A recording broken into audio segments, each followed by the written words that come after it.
In this video, I'm going to cover how to properly throw the lead and the rear uppercut. Now, an uppercut is a short-range power punch that travels in a vertical line towards your target. Uppercuts are most powerful when thrown in a vertical scooping motion on a bent-over opponent, but they can also be effective from other angles. The great Mike Tyson would punish the body of his opponents to force them into a bent-over position so that he could close the show with this kind of uppercut. So uppercuts can also be thrown to land on a target that's more upright, like the FightCamp Heavy Bag, and I'll demo both types of uppercuts in this video. Here is what a proper rear uppercut and lead uppercut look like, and now I'm going to take you step by step through the mechanics of how to properly throw these punches. You'll notice that the mechanics are very similar to the hooks, so you should have a bit of a head start here.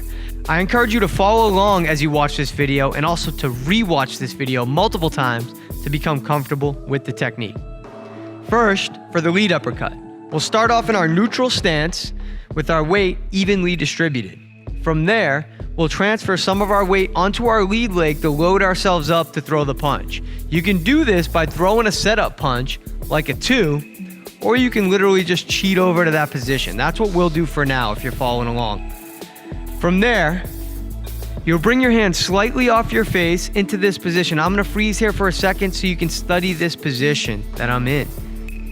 Now, just like with the hook, use your legs and your core to generate momentum through your hips, landing the punch vertically with your elbow directly below your fist.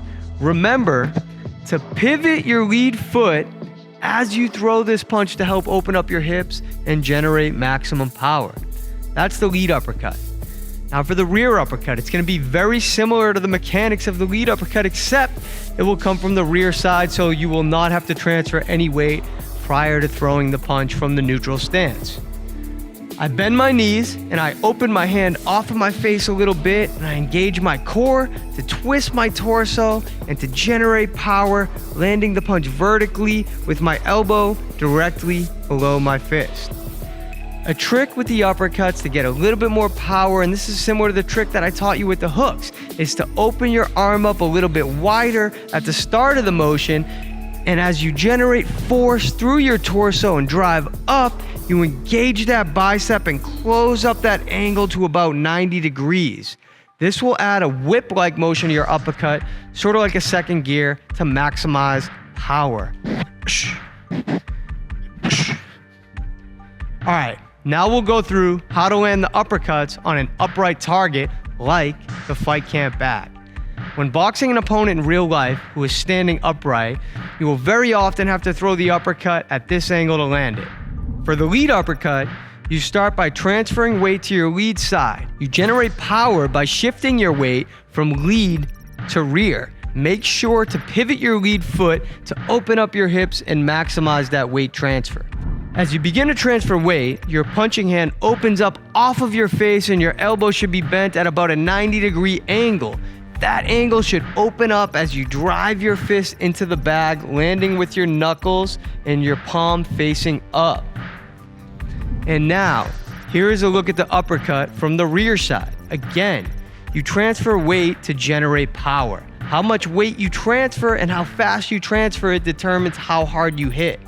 A common beginner mistake to avoid when practicing uppercuts is scooping them too low below your waist or throwing them completely as arm punches.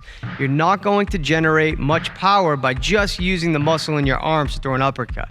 Properly thrown power punches are compound, full body motions that engage the legs, the torso, and the upper body to generate maximum power. Okay, so there you have it. The lead uppercut and the rear uppercut. Practice these new motions slowly in the mirror and review this lesson often. And as always, reach out to me on the FightCamp community if you have any questions on the uppercuts.